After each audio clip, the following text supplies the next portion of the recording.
Pod.cast PCD e Clínica Com apresentam Doutora Giana Responde, tudo sobre neuro.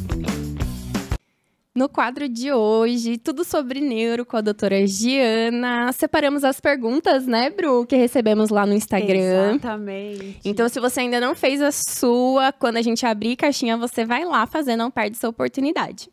A primeira pergunta que tem aqui hoje, doutora Giana, é: quem tem PC possui dor crônica desde sempre ou tem uma idade que ela começa a surgir?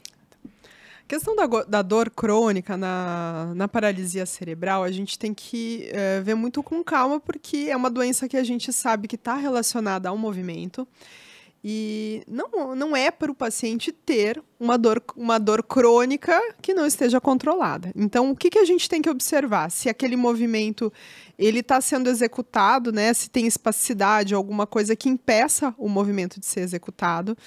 E se o paciente tem alguma deformidade ortopédica que está impedindo também a questão do movimento e causando a dor. Então, a gente precisa analisar direitinho e avaliar qual é a melhor intervenção para aquele paciente ter controle dos sintomas. Bacana. E quando se fala em dor crônica, doutora, a gente recebeu aqui uma pergunta para poder falar sobre a bomba de Blacofemo. Para quem é a bomba? Então, essa aqui é a bomba de baclofeno. O que é a bomba? A bomba é um reservatório, tá? Então, é um reservatório de medicamento.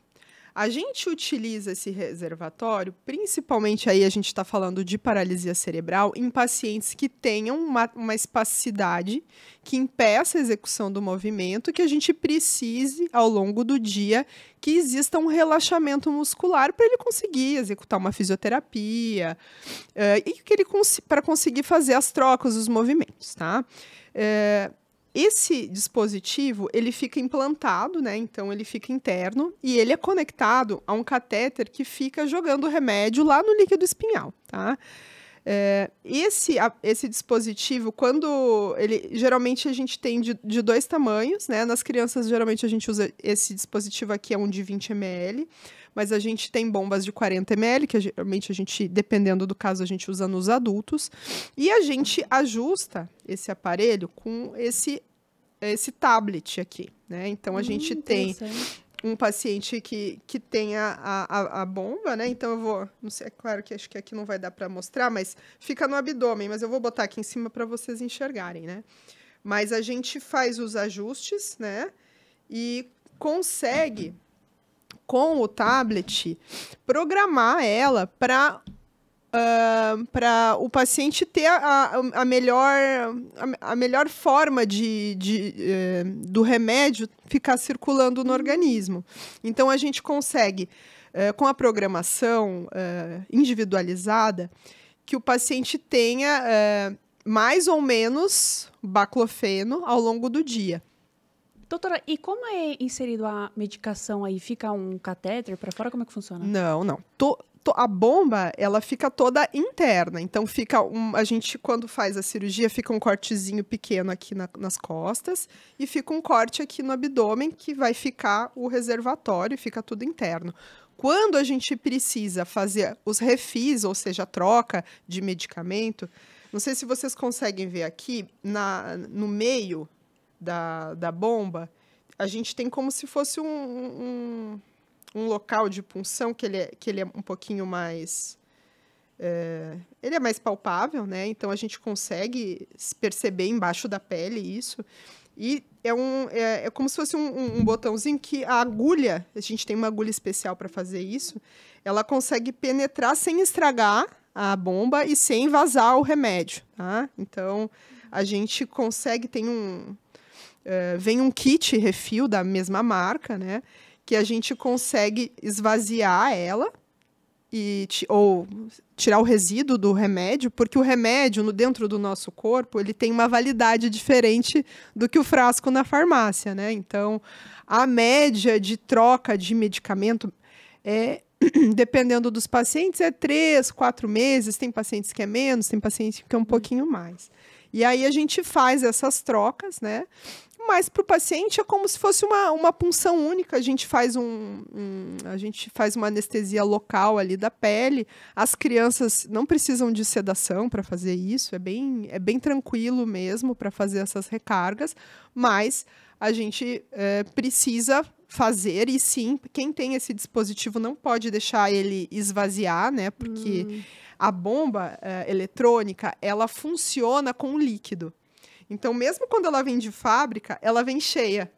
Já vem cheia. Então, ela funciona, esse dispositivo eletrônico, dentro dela, a gente tem como se fosse um geradorzinho.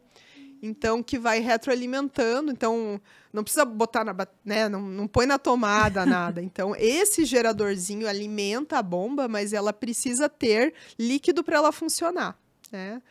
E, ao longo do tempo, os pacientes precisam, como se fosse uma bateria de qualquer dispositivo. Aí, às vezes, precisa também fazer as trocas, né? A troca do reservatório para quem usa cronicamente, né?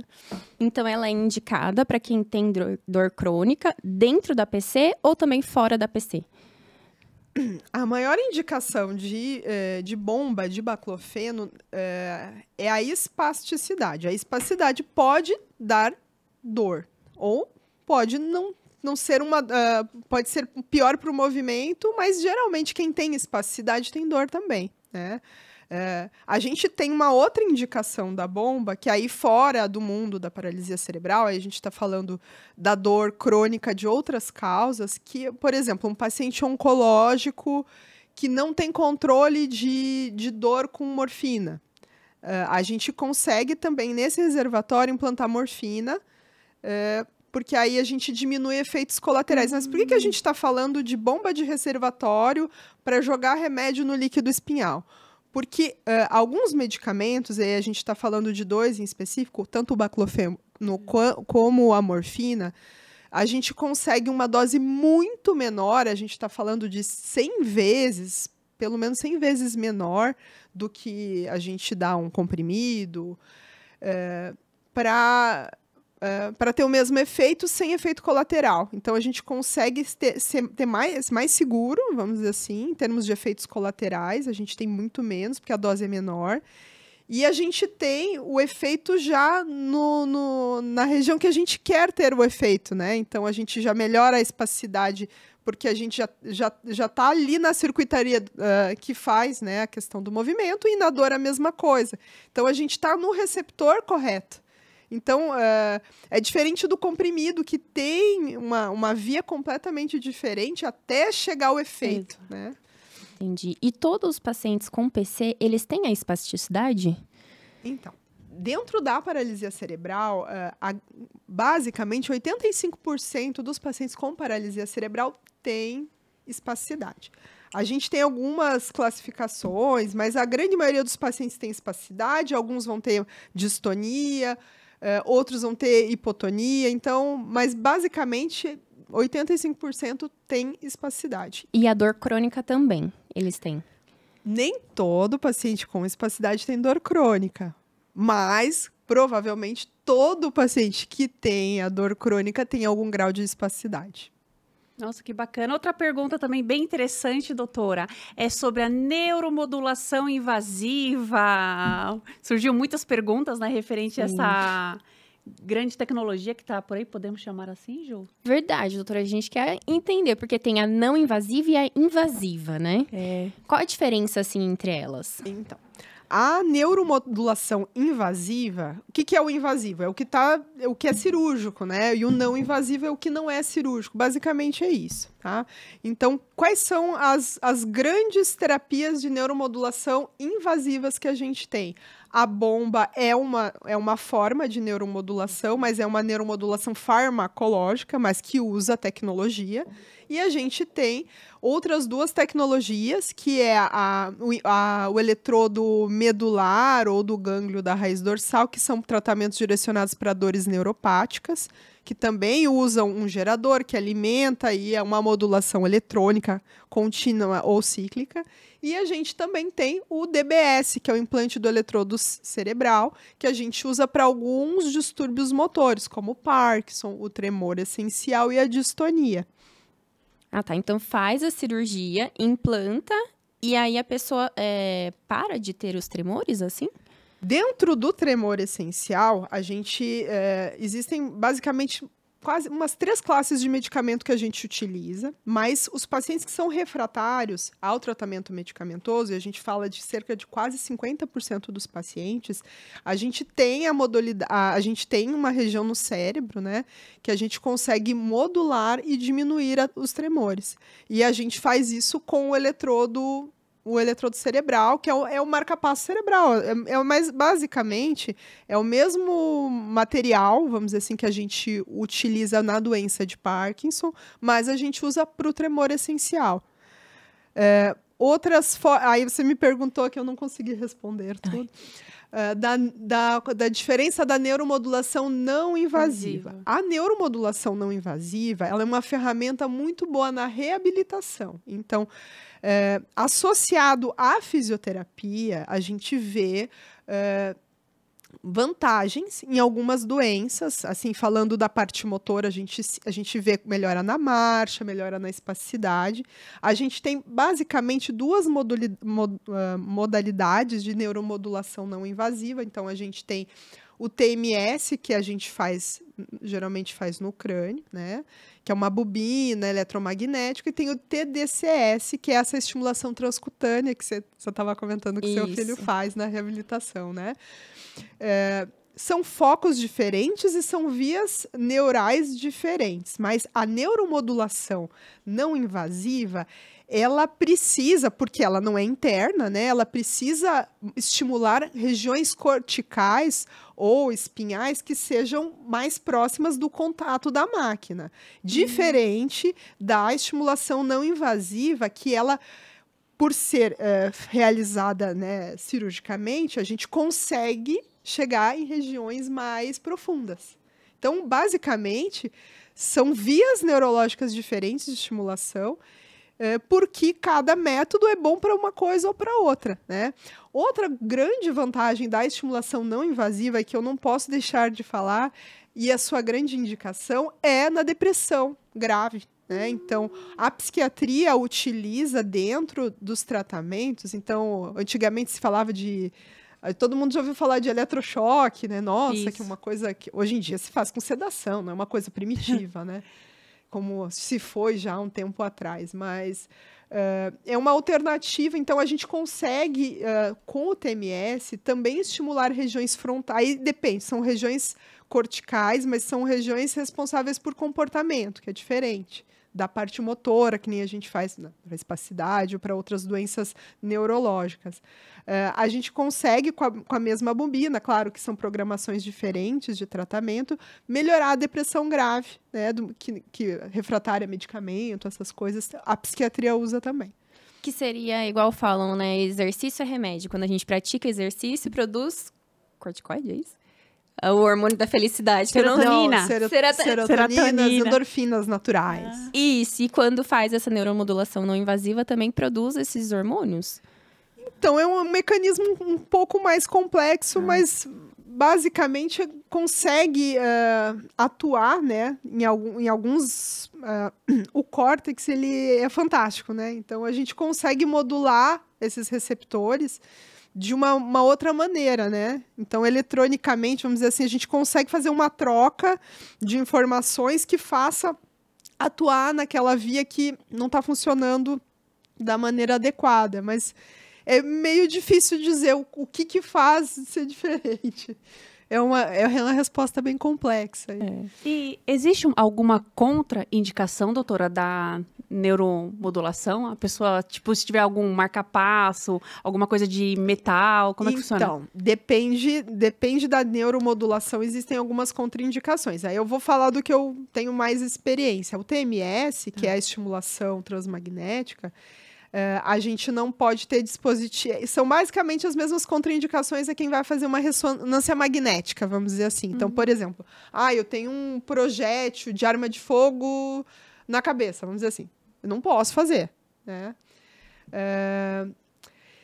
Em teoria, a gente tem como é que eu vou dizer assim, como se fossem alguns efeitos colaterais, assim, descritos, né? Então, por exemplo, o TMS tem uma chance maior, teoricamente, de ter crise convulsiva, mas é uma chance muito pequena. Então, não quer dizer que um paciente epilético não possa fazer, mas tem que ter essa ressalva. Desde que esteja controlado, né? Desde que esteja controlado, num ambiente controlado, tranquilo, em teoria poderia fazer.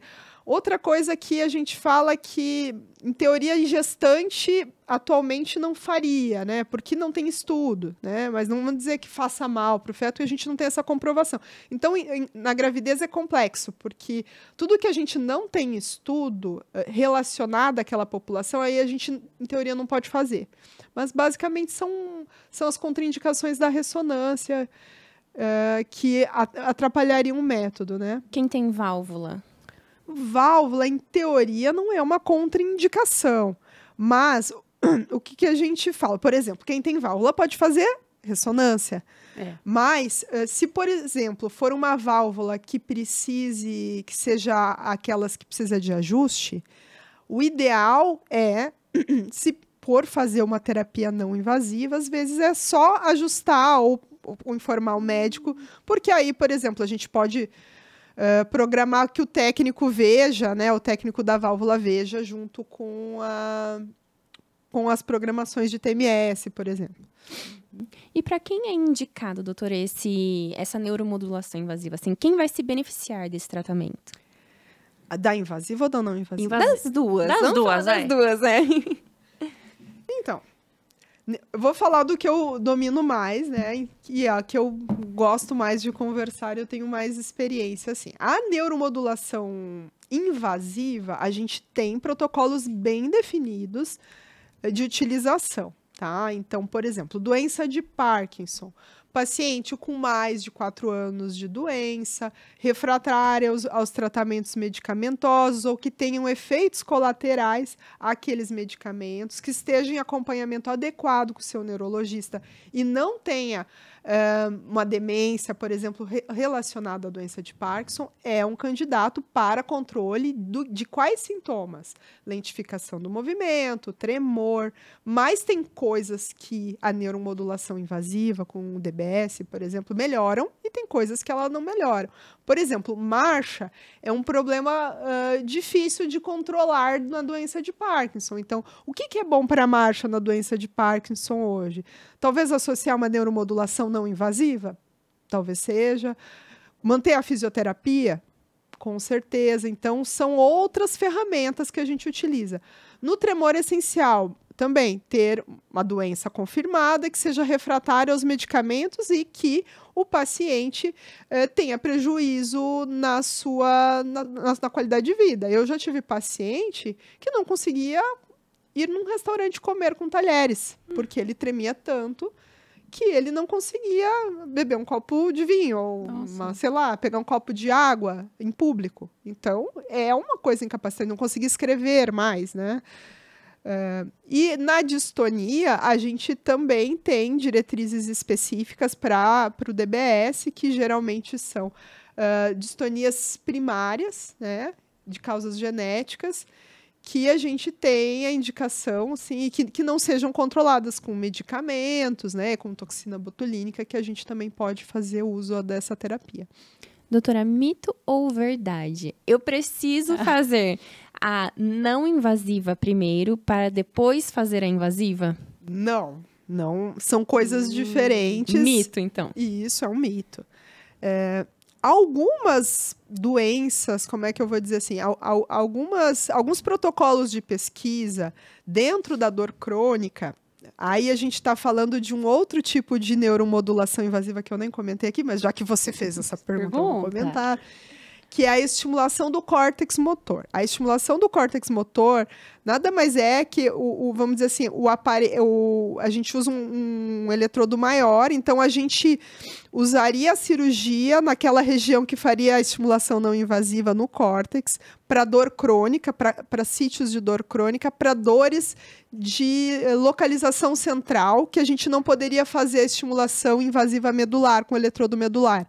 Então, esses pacientes, alguns protocolos, pelo menos da onde eu vim, lá no Hospital das Clínicas, a gente fazia protocolos com TMS antes dessa estimulação para avaliar também a questão de melhora de sintomas, né? Então, não é uma obrigatoriedade, mas é uma, como é que a gente diz que é um valor preditivo positivo para a cirurgia. Então, aquele que melhora, a gente sabe que talvez a gente vai ser mais efetivo na cirurgia. Por quê? A gente está falando de dores de muito difícil controle. Então, tudo que for ajudar a agregar na localização cortical para fazer a cirurgia, ajuda. Mas não é uma obrigatoriedade. Por exemplo, na doença de Parkinson, no tremor e na distonia, a gente não faz neuromodulação não invasiva antes da invasiva. Que legal! E aí, Ju, o que você achou desse novo quadro que a doutora Giana responde?